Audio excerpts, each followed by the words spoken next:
तो जय हिंद दोस्तों, अम्बे जी एस क्लासेस में आपका स्वागत है दोस्तों।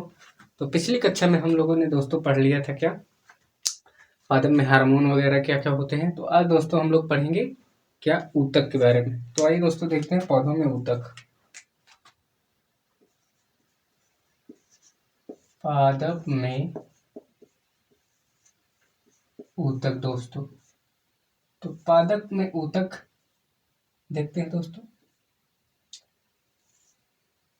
ऊतक क्या होता है? छोटी छोटी कोशिकाओं से मिलकर बड़ा सा भाग बनता है, उसे ऊतक कहते हैं। कुछ ऊतक मिलके वो मांस या शरीर का मांसपेशियों का निर्माण करते हैं दोस्तों। तो ये देखते हैं ऊतक। ऊतक को दो भागों में बांटा जाता है दोस्तों। कौन कौन सा? विभाज्य ऊतक, ऊतक और एक होता है दोस्तों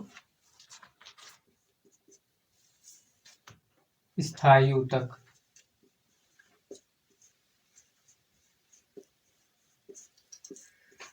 विभाज्य ऊतक, ऊतक क्या होता है दोस्तों? जैसे कि नाम से ही पता चलता है कि विभाज्य ऊतक मतलब इसमें विभाजन होता रहता है, इसी के द्वारा पेड़ पौधे वृद्धि करते हैं। स्थायी ऊतक क्या होता है? इसमें की जितनी क्रियाकलाप होती है दोस्तों वो सब रुक जाता है। देखते हैं हम लोग पहले विभाज्य ऊतक। ऊतक को इसको भी तीन भागों में बांटा जाता है दोस्तों। कौन कौन से? शीर्ष विभाज्य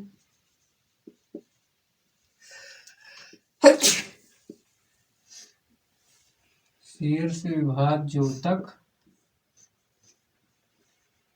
ऊतक दोस्तों। दूसरा है दोस्तों पार्श्व विभाज्य ऊतक। चाहे इसको लिखिए चाहे ना लिखिए। नंबर 3 पे आता है दोस्तों अंत विषी विभाज्य ऊतक। और इसको भी दो भागों में बांटा जाता है दोस्तों। कौन कौन से? इसको भी देख लेते हैं। पहला होता है दोस्तों सरल ऊतक, दूसरा होता है जटिल ऊतक।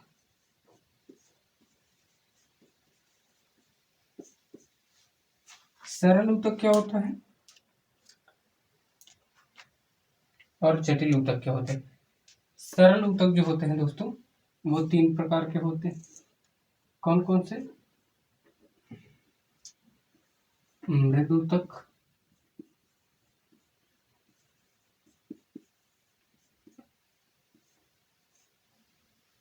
मृद ऊतक, स्थूल कोण ऊतक,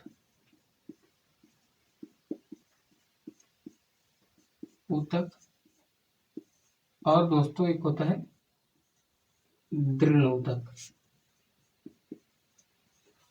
इसको भी तीन भागों में बांटा जाता है दोस्तों। और जो ये होता है दोस्तों जटिल ऊतक, इसको भी दो भागों में बांटा जाता है। कौन कौन से? फ्लोएम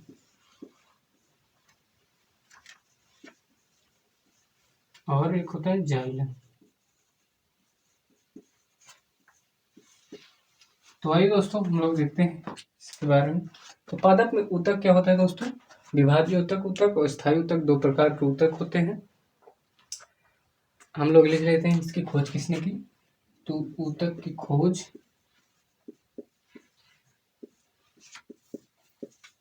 मार्सेलो मालपिग्गी ने की। किसने की दोस्तों? मार्सेलो मालपिग्गी ने। इसको दो भागों में बांटा गया। विभाज्य ऊतक, ऊतक जिसको इंग्लिश में कहते हैं मेरिस्मेटिक ऊतक, स्थायी ऊतक जिसको कहते हैं परमानेंट टिश्यूज। उसके बाद इसको तीन भागों में बांटा जाता है दोस्तों। शीर्ष विभाज्य ऊतक, पार्श्व विभाज्य ऊतक और अंतःविषीय विभाज्य ऊतक। स्थायी ऊतक को दो भागों में बांटते हैं, simple tissues and complex tissues, यानी सरल ऊतक और जटिल ऊतक। उसके बाद इसको भी तीन भागों में सरल को बांटा जाता है, मृद ऊतक, स्थूल ऊतक, दृढ़ ऊतक। जटिल ऊतक को दो भागों में बांटते हैं दोस्तों, फ्लोएम और जाइलम। तो चलिए दोस्तों हम लोग सबसे पहले देखते हैं ये वाला। चलिए इसको मिट देता हूँ, आप लोग अच्छे से नोट कर लीजिएगा।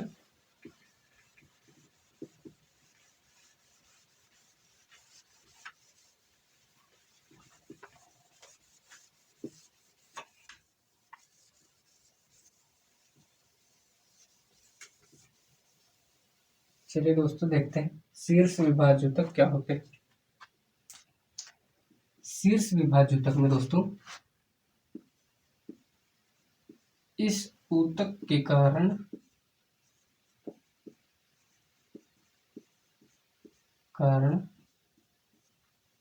पौधे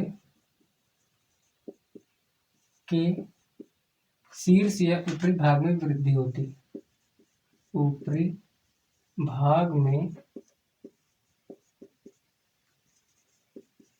वृद्धि होती है दोस्तों,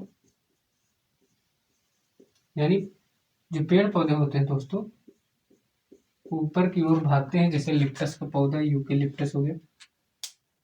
पार्श्व विभाजूतक क्या होता है दोस्तों, इस ऊतक के कारण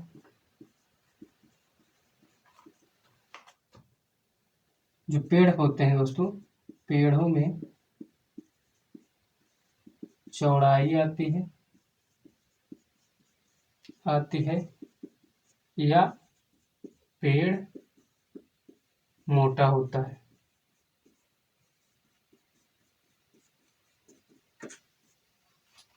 जो अंतर विभाजूतक होता है, इससे क्या होता है दोस्तों,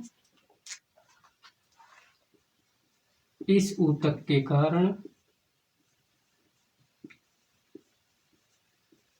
कारण अगर कोई पौधे को काट दिया जाए, कटे हुए पौधे में पुनः वृद्धि होती है। क्या होती है दोस्तों, वृद्धि होती है। जैसे एग्जाम्पल में आप लोग लिख लीजिए, दूब घास। तो शीर्ष विभाजूतक क्या होता है दोस्तों, इस ऊतक के कारण पौधे सीधा ऊपर की ओर जाते हैं, यानी उनके ऊपरी भाग में वृद्धि होती है। पार्श्व विभाजूतक उसकी चौड़ाई में वृद्धि होती है, पेड़ मोटा होता है। और अंतर विभाजीय ऊतक क्या होता है, इसके कारण कटे हुए पौधे में पुनः वृद्धि होती है। जैसे घास होते हैं, दूब घास होती है, उसको काट दिया जाए तो तुरंत वह पुनः उग जाती है, अगर उसको जड़ से न काटा जाए दोस्तों। तो चलो दोस्तों इसको हमने पढ़ ली, अब हम लोग देखते हैं स्थायी ऊतक क्या होते हैं। तो चलिए उनको भी देख लेते हैं हम लोग। तो इसको मिट देता हूँ मैं दोस्तों।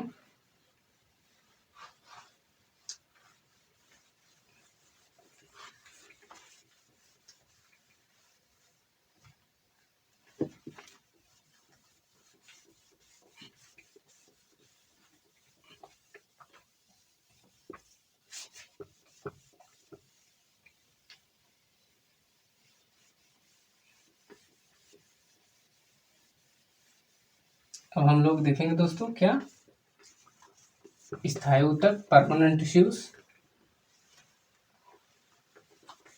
तो चलिए दोस्तों देखते हैं परमानेंट टिश्यूज।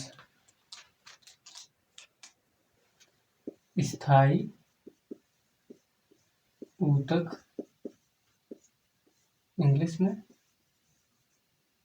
परमानेंट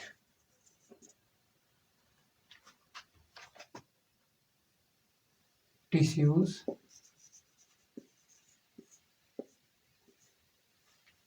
यह क्या होते हैं, जैसे कि मैंने बताया आपको दोस्तों, इसको भी दो भागों में बांटा जाता है। एक होता है सिंपल टिश्यूज, सरल ऊतक।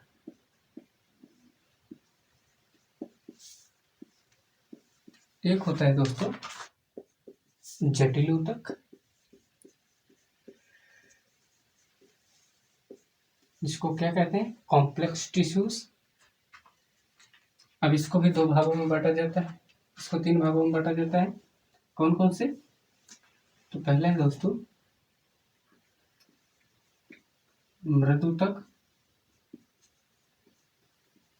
या मृदु कोण ऊतक कह सकते हैं, स्थूल कोण ऊतक, कोण ऊतक, और एक होता है दोस्तों दृढ़ ऊतक। कौन कौन सा दोस्त? मृदु ऊतक, स्थूल कोण ऊतक और दोस्तों दृढ़ ऊतक। जटिल ऊतक को भी दो भागों में बांटा जाता है कुछ इस प्रकार। एक होता है जाइलम, एक होता है फ्लोएम। चलिए दोस्तों इसके विषय में हम लोग देखते हैं मृदु ऊतक क्या होता है दोस्तों, आइए देखते हैं।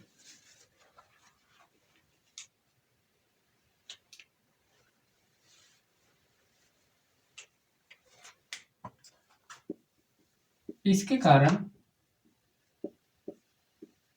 कारण पौधों में छाल बनता है। क्या बनता है दोस्त? छाल बनता है। स्थूल कोण ऊतक क्या होता है?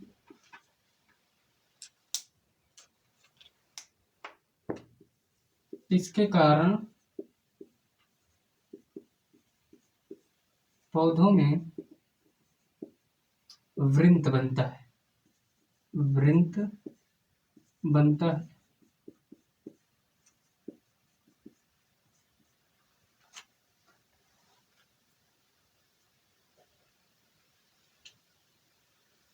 पौधों की पत्तियों में कह सकते हैं आप। वृंत क्या होता है दोस्तों? जैसे कोई डार है, यहाँ से कोई पत्ती गई है, मान लीजिए आप लोग, तो ये वाला जो भाग होता है इसको हम लोग वृंत कहते हैं। ये छोटी छोटी टहनियों को वृंत कहा जाता है दोस्त। दृढ़ ऊतक क्या होता है? इसके कारण पौधों में कठोरपन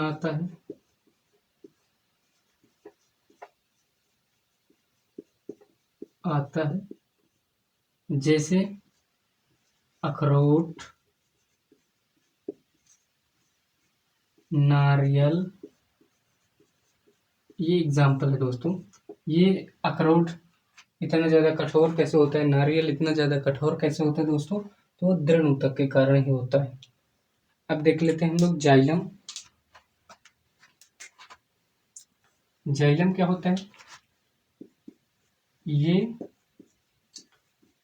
पौधों में जल का अवशोषण करते हैं,